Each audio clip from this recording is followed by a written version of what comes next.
Jair Bolsonaro insinuou que as toneladas de óleo que tomaram conta do litoral do Nordeste brasileiro têm origem em algum país vizinho do Brasil. O presidente, que só pediu providências um mês depois que as manchas apareceram nas praias, disse ainda que deve se tratar de uma ação criminosa. O que está constatado que existe um DNA, esse petróleo, né? Esse termo que nós aí estamos usando, ele não é produzido no Brasil e nem comercializado pelo Brasil. Aproximadamente 140 navios fizeram esse trajeto por aquela região e pode ser algo criminoso, pode ser um vazamento acidental, pode ser um navio que naufragou também. Agora, é complexo, existe a possibilidade. Temos no radar um país que pode ser da origem do petróleo, e continuamos trabalhando da melhor maneira possível para dar não só uma satisfação à sociedade, bem como colaborar na questão ambiental. Esse óleo já atingiu 132 praias de 61 cidades em 9 estados e está, óbvio, afetando a fauna marinha. Hoje, na saída do Palácio da Alvorada, Bolsonaro aconselhou um apoiador do Recife a esquecer o PSL, partido ao qual é afiliado e o elegeu à presidência da República. Bolsonaro disse ainda que Luciano Bivar, presidente do PSL, está queimado. Dá uma olhada. E aí, ó, parabéns. Me dê uma palavra. Uma palavra. Ó, ok? Tá. Ó, eu, Bolsonaro e Bivar, junto por um novo Recife. Aê! Aê! Cara, não divulga isso não, cara. Não, então apaga. Tá queimado pra caramba. Apaga. Vai queimar. Posso fazer o... A gente vai apagar. Esquece. Eu vou esquecer. Esquece o partido. Ó. Bolsonaro! Esse é o Bolsonaro, esse aí. Apaga. Bolsonaro mandou apagar. Apaga. Vou apagar. Rodrigo Janot fracassou no lançamento de seu livro. Depois de muito barulho na imprensa e redes sociais, o ex-procurador-geral da República vendeu apenas 45 exemplares de Nada Menos Que Tudo, que conta os bastidores da PGR durante seu mandato, inclusive o plano de assassinar o ministro do STF, Gilmar Mendes. Nenhuma autoridade dos tempos de procuradoria compareceu ao lançamento. Quem comenta as notícias hoje com a gente é Laurindo Lalo Leal Filho, professor da Escola de Comunicações e Artes da USP. Oi, Lalo, tudo bom? Oi, Thalita. Boa tarde aos telespectadores. Boa tarde, Lalo. Lalo, eu ainda não entendi se Bolsonaro se esquece das câmeras que gravam de fato tudo o que está acontecendo ou se é algum tipo de estratégia dizer essas coisas, mas também é uma estratégia visando quais resultados. Da última vez ele falou sobre o mau hálito de um eleitor e hoje faz esse pronunciamento em relação ao partido do qual ele faz parte, pelo qual ele foi eleito. O que você acha? Olha, é de uma irresponsabilidade brutal. Eu acho que faz parte, viu, Thalita, do temperamento dessa figura que hoje preside a República Brasileira. Eu acho que não há nada criado, né, como se fosse algo teatral. Não, ele é assim mesmo. Ele é assim mesmo. E ele não tem noção, isso eu digo desde a campanha eleitoral, ele não tem noção da importância do cargo que assumiu. Ele não tem nenhum respeito pelo que aquilo que foi chamado de liturgia do cargo da presidência da República.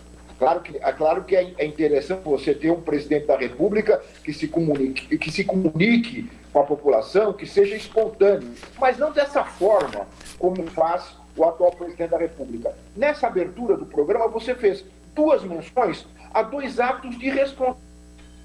Esse em relação ao partido com o qual ele chegou à presidência da República. Aliás, Thalita, me faz lembrar muito o que aconteceu com o Fernando Collor em 1989, quando ele pegou um partido minúsculo, praticamente insignificante, chamava Partido Trabalhista Cristão.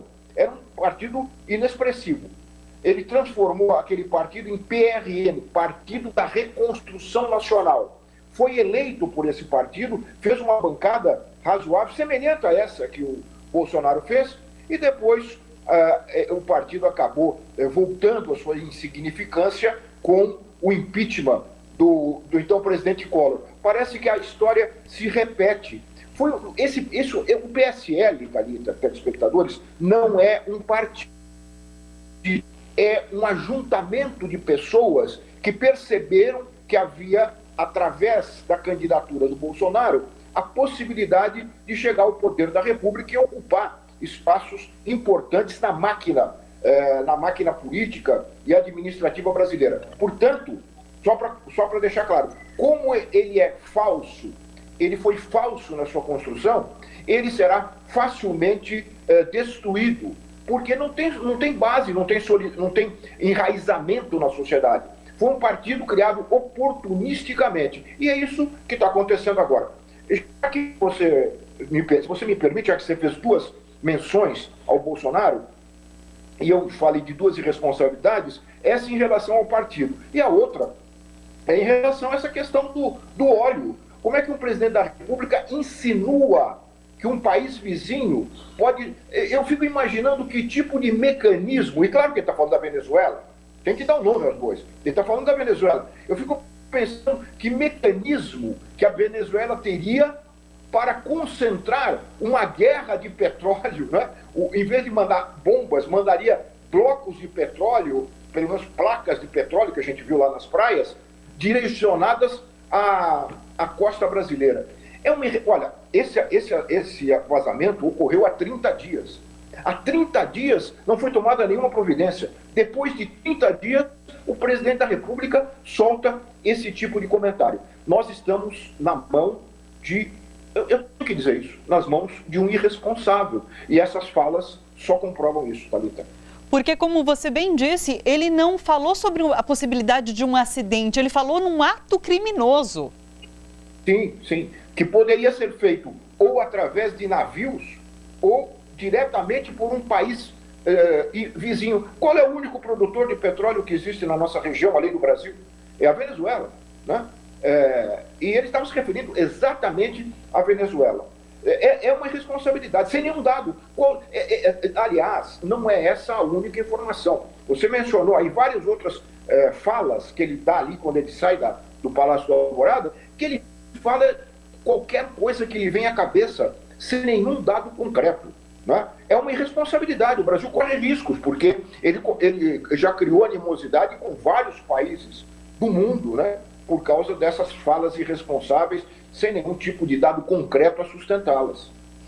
E, Rodrigo Janot, o que você achou desse lançamento? Tem uma foto circulando na imprensa de ele ali sentado na mesa do lançamento e o espaço um tanto quanto vazio, para não dizer completamente vazio. Ô, Thalita, eu vou ser cabotino agora, já que nós estamos entre amigos. Há uns 3 ou 4 meses eu lancei um livro lá na Livraria da Vila também, uma coletânea de artigos sobre comunicação, e nunca ficou a mesa daquele jeito que tem hoje na Folha, com o Janot sozinho, sem ninguém ali para ele dar o autógrafo. Eu fiquei ali das 7 às 10 e não parei 1 minuto de dar autógrafo. E não tive a propaganda, não tive um décimo, 1 milésimo da propaganda que ele teve. A Veja chegou a colocar na capa uma frase do livro, né, dizendo que ele quase provocou um atentado, quase atirou no Gilmar Mendes. Isso foi e parece que já foi provado que ele não estava no tal dia lá no STF, ele estava em Minas Gerais. Né? Parece que também não tem muita credibilidade aquela informação daquela data, mas de qualquer forma, foi um grande marketing. O livro, até o Maurício Sticer, que é o colunista da Folha, que cobre televisão, cobre mídia, ele diz assim que nunca tinha visto, que está muito difícil vender livro hoje. E ele tinha conseguido um marketing espontâneo, brutal, com aquela revelação. Parece que não deu certo. Tá não vendo? Conseguiu. Não, mas agora falando sério, só para completar, falando sério, isso prova o descrédito, né, em relação à própria Procuradoria-Geral da República. A gente saiu um pouco mais, agora falando seriamente mesmo, e um pouco mais fundo, e pensar que trata-se de uma instituição do Estado brasileiro. Ele ali não é o Janot, ele é um ex-titular da Procuradoria-Geral da República.